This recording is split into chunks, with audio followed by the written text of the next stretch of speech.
সুপ্রিয় দর্শক, আসসালামু আলাইকুম। নিউজ 24 এর সন্ধ্যার সংবাদে আপনাদেরকে স্বাগতম। প্রথমেই জানিয়ে দিচ্ছি সংবাদ শিরোনাম।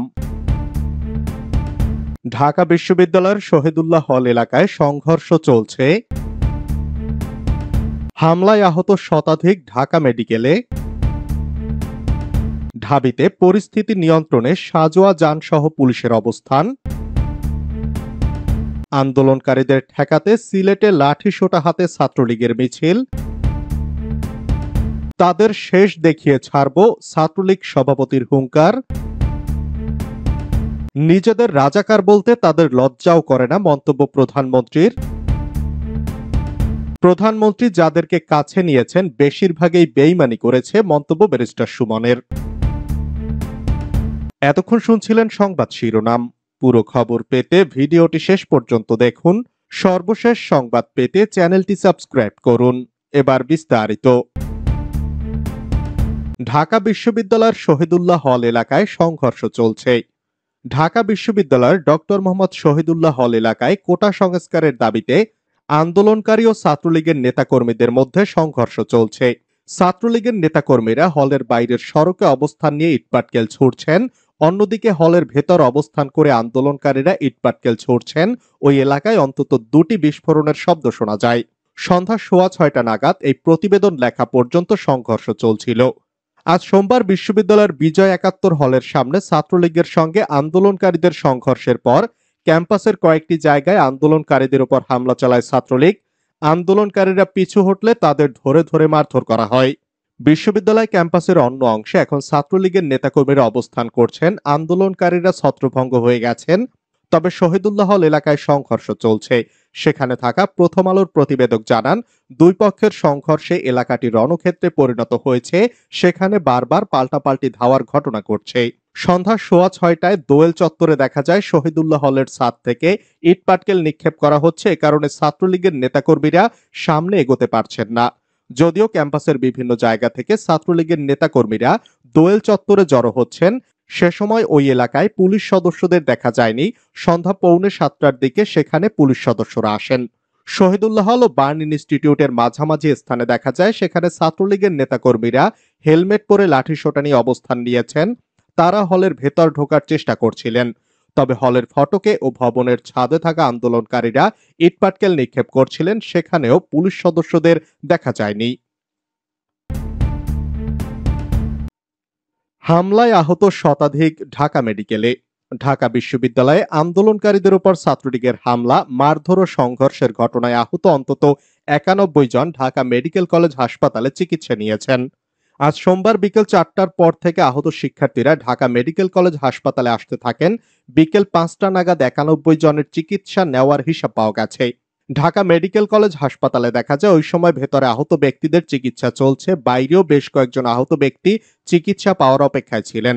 আজ বেলা 3টার দিকে বিশ্ববিদ্যালয়ের বিজয় 71 হলের সামনে ছাত্রলীগের সঙ্গে আন্দোলনকারীদের সংঘর্ষ হয়। এরপর ক্যাম্পাসের কয়েকটি জায়গায় আন্দোলনকারীদের উপর হামলা চালায় ছাত্রলীগ। আন্দোলনকারীরা পিছু হটলে তাদের ধরে ধরে মারধর করা হয়। আহত ব্যক্তিদের প্রায় সবাই ঢাকা বিশ্ববিদ্যালয় সহ বিভিন্ন শিক্ষা প্রতিষ্ঠানের শিক্ষার্থী। ছাত্রলীগ দাবি করেছে যে তাদেরও কয়েকজন আহত হয়েছেন। ঢাবিতে পরিস্থিতি নিয়ন্ত্রণে সাজোয়া যানসহ পুলিশের অবস্থান। দিনভর সংঘর্ষ, ধাওয়া পাল্টা ধাওয়ার পর সোমবার বিকেলে ঢাকা বিশ্ববিদ্যালয়ের ডক্টর মোহাম্মদ শহীদুল্লাহ হলে অবস্থান নেয় কোটা সংস্কার আন্দোলনকারীদের একাংশ। হলের সামনের সড়কে অবস্থান নেয় ছাত্রলীগের কেন্দ্রীয়, ঢাবি ও মহানগর শাখার নেতাকর্মীরা। এ সময় আন্দোলনকারীরা বেশ কয়েকটা ককটেল বিস্ফোরণ ঘটায়। দফায় দফায় ধাওয়া পাল্টা ধাওয়ারও ঘটনা ঘটে। সন্ধ্যা 7টার দিকে পুলিশের একটা ফোর্স সাজোয়া যানসহ শহীদুল্লাহ হলের সামনে অবস্থান নিয়েছে। শেষ খবর পাওয়া পর্যন্ত হলের সামনে পুলিশ ও ছাত্রলীগের নেতাকর্মীরা অবস্থান করছে। হল ভেতরে আন্দোলনকারীরা আটকা পড়েছে। উপস্থিত পুলিশের কর্মকর্তারা সমকালকে বলেন, পরিস্থিতি নিয়ন্ত্রণে আনার চেষ্টা করছে পুলিশ। তাদের শেষ দেখিয়ে ছাড়ব, ছাত্রলীগ সভাপতির হুঙ্কার। কোটা সংস্কার আন্দোলনে যারা আমি রাজাকার স্লোগান দিচ্ছেন তাদের শেষ দেখিয়ে ছাড়বেন বলে হুঙ্কার দিয়েছেন ছাত্রলীগ সভাপতি সাদ্দাম হোসেন। সোমবার দুপুরে রাজু ভাস্কর্যের সামনে আন্দোলনের নামে মুক্তিযুদ্ধকে কটাক্ষ করার প্রতিবাদে বিক্ষোভ মিছিল পূর্ব অনুষ্ঠানে সাংবাদিকদের একথা বলেন তিনি। সাদ্দাম হোসেন বলেন, মহান স্বাধীনতাকে কটাক্ষ করা এবং ৭১-এর গণহত্যাকারীদের পক্ষে সাফাই গাওয়া এবং অস্থিতিশীল পরিস্থিতি সৃষ্টির চেষ্টা করার বিরুদ্ধে বাংলাদেশের ছাত্র সমাজের যে ঐক্যবদ্ধ অবস্থান, সেই ঐক্যবদ্ধ অবস্থানের বহিঃপ্রকাশ রাজু ভাস্কর্যের পাদদেশে ছাত্রলীগের নেতাকর্মীরা সমবেত হয়েছে। তিনি বলেন, শিক্ষা প্রতিষ্ঠানে যারা নৈরাজ্য তৈরি করতে চায়, রাজাকারদের তোষণ করার রাজনীতি বাংলাদেশে যারা বাস্তবায়ন করতে চায়, তাদের বিরুদ্ধে ঐক্যবদ্ধ রয়েছেই। ছাত্রলীগ সভাপতি বলেন, অনেক দায়িত্বশীলতার পরিচয় দিয়েছি, বিনয়ের পরিচয় দিয়েছি, যৌক্তিক পরিকল্পিত উপায়ের জন্য শিক্ষার্থীদের আহ্বান জানিয়েছি, কিন্তু আজ আমরা মনে করি যে আন্দোলনকে কন্ট্রোল করছে মুক্তিযুদ্ধের চেতনাকে যারা লালন করে না তাদের হাতেই আন্দোলনের রিমোট কন্ট্রোল চলে গেছে। সাদ্দাম বলেন, এজন্য বাংলাদেশ ছাত্রলীগ রাজনৈতিকভাবে এটি মোকাবেলা করার সিদ্ধান্ত নিয়েছে। নিজেদের রাজাকার বলতে তাদের লজ্জাও করে না, মন্তব্য প্রধানমন্ত্রীর। প্রধানমন্ত্রী শেখ হাসিনা সরকারি চাকরিতে কোটা সংস্কার আন্দোলনকারীদের তুমি কে আমি কে রাজাকার রাজাকার স্লোগান দেওয়াকে অত্যন্ত দুঃখজনক বলে আখ্যায়িত করেছেন। তিনি বলেছেন, নিজেদের রাজাকার বলতে তাদের লজ্জাও লাগে না। প্রধানমন্ত্রী আজ সোমবার সকালে তাঁর কার্যালয়ে আয়োজিত মন্ত্রণালয় বিভাগগুলোর ২০২৪-২৫ অর্থ বছরের বার্ষিক কর্ম সম্পাদন চুক্তি স্বাক্ষর, বার্ষিক কর্ম সম্পাদন চুক্তি ও শুদ্ধাচার পুরস্কার অনুষ্ঠানে প্রধান অতিথির ভাষণে কথা বলেন। কোটা সংস্কারের দাবিতে আন্দোলনকারী শিক্ষার্থীরা গতকাল রোববার রাতে ঢাকা বিশ্ববিদ্যালয়, চট্টগ্রাম বিশ্ববিদ্যালয়, জাহাঙ্গীরনগর বিশ্ববিদ্যালয়ে মিছিল বের করেন। সেখানে তাঁরা তুমি কে আমি কে রাজাকার রাজাকার, চাইতে গেলাম অধিকার হয়ে গেলাম রাজাকার, কোটা না মেধা, মেধা মেধা ইত্যাদি স্লোগান দেন। আজ প্রধানমন্ত্রী তার ভাষণে বলেন, পাকিস্তানি হানাদার বাহিনী ও রাজাকার বাহিনী কিভাবে দেশে অত্যাচার চালিয়েছে তা তারা জানে না। এসব অত্যাচার রাস্তায় রাস্তায় লাশ পড়ে থাকে এরা দেখেনি। প্রধানমন্ত্রী যাদেরকে কাছে নিয়েছেন বেশিরভাগই বেইমানি করেছে, মন্তব্য ব্যারিস্টার সুমনের। হবিগঞ্জ ৪ আসনের সংসদ সদস্য ও সুপ্রিম কোর্টের আলোচিত আইনজীবী ব্যারিস্টার সৈয়দ সাইদুল হক সুমন বলেছেন, প্রধানমন্ত্রী যাদেরকে কাছে নিয়েছেন, মায়া করেছেন, বেশিরভাগই প্রতারণা ও বেইমানি করেছে। সোমবার আদালত প্রাঙ্গণে সাংবাদিকদের একথা বলেন তিনি। সুমন বলেন, প্রধানমন্ত্রীর বিশেষ সহকারী থেকে শুরু করে কোনো পদ নাই। এরা কিছুদিন ক্ষমতা পেলেই গণভবনে ঢুকে শেখ হাসিনা একটু আদর করলেই মনে করে তারা ব্ল্যাঙ্ক চেক পেয়ে গেছে। এখন কিছু টাকা কামানো যায় কিনা, সবাই কিন্তু না। এটা কিন্তু নেত্রীকে বেশি দূর আগাতে দেয় না। তিনি আরো বলেন, প্রধানমন্ত্রী বিভিন্ন সময় দুর্নীতির বিরুদ্ধে জিরো টলারেন্সের কথা বলেছেন, তবে কালকে যেভাবে শক্ত করে বলেছেন এটা আমার কাছে বড় পাওয়া। এই যুদ্ধটাই করতে করতে আমি সংসদ সদস্য হয়েছি।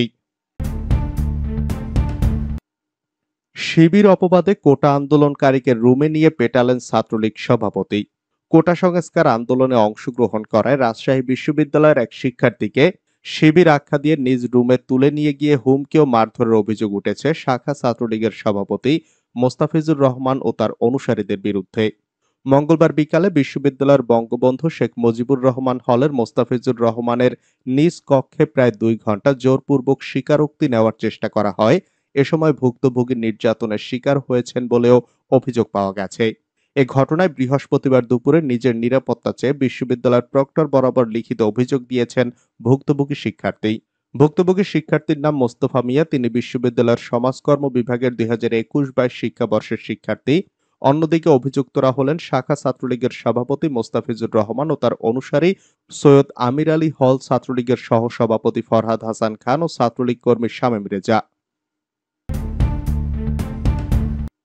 শাহবাগ ছাড়লেন শিক্ষার্থীরা, কাল বৈঠকের পর নতুন কর্মসূচি ঘোষণা। ১ ঘন্টা শাহবাগ অবরোধের পর নতুন কর্মসূচি ঘোষণা করে শাহবাগ ছাড়লেন কোটা সংস্কারের দাবিতে আন্দোলনকারীরা। এ সময় আগামীকাল বৈঠক করে নতুন কর্মসূচি ঘোষণা করা হবে বলে জানানো হয়। শুক্রবার বিকেল ৫টা ২০ মিনিট থেকে ৬টা ২০ মিনিট পর্যন্ত শাহবাগ মোড় অবরোধ করে রাখেন আন্দোলনকারীরা। এ সময় সমন্বয়ক আবু বকর মজুমদার কর্মসূচি ঘোষণা করে বলেন, আগামীকাল সব বিশ্ববিদ্যালয় ও জেলায় জেলায় অনলাইন অফলাইন বৈঠক হবে এবং বিকেল ৬টায় প্রেস ব্রিফিং করে পরবর্তী কর্মসূচি ঘোষণা করা হবে। এর আগে পূর্ব ঘোষিত কর্মসূচি অনুযায়ী বিকেল ৪:৩০টার দিকে ঢাকা বিশ্ববিদ্যালয়ের কেন্দ্রীয় লাইব্রেরির সামনে জড়ো হতে শুরু করেন শিক্ষার্থীরা। পরে ৫:৩০টার দিকে তারা সেখান থেকে বিক্ষোভ মিছিল নিয়ে টিএসসি হয়ে শাহবাগে যান। কোটা বাতিলের দাবিতে শিক্ষার্থীরা তাদের সীমা লঙ্ঘন করছে, মন্তব্য স্বরাষ্ট্রমন্ত্রীর। কোটা বাতিলের দাবিতে আন্দোলন চালিয়ে যাওয়ার ঘোষণা দিয়ে শিক্ষার্থীরা তাদের সীমা লঙ্ঘন করছেন বলে মনে করছেন স্বরাষ্ট্রমন্ত্রী আসাদুজ্জামান খান। বৃহস্পতিবার সচিবালয়ে মাদকের অপব্যবহার ও পাচার বিরোধী আন্তর্জাতিক দিবস নিয়ে সংবাদ সম্মেলনে সাংবাদিকদের প্রশ্নের জবাবে মন্ত্রী একথা বলেন।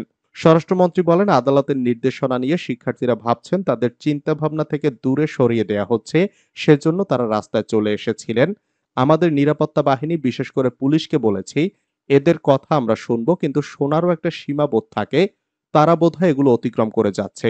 স্বরাষ্ট্রমন্ত্রী আরো বলেন, প্রধান বিচারপতি একটা নির্দেশনা দিয়েছেন। তিনি স্পষ্ট বলেছেন, হাইকোর্টের নির্দেশনা স্থগিত করা হয়েছে, চলমান মামলার রায় না হওয়া পর্যন্ত স্থগিত থাকবে। তাই হাইকোর্টের নির্দেশনা এখন অচল, সেটি এখন নেই।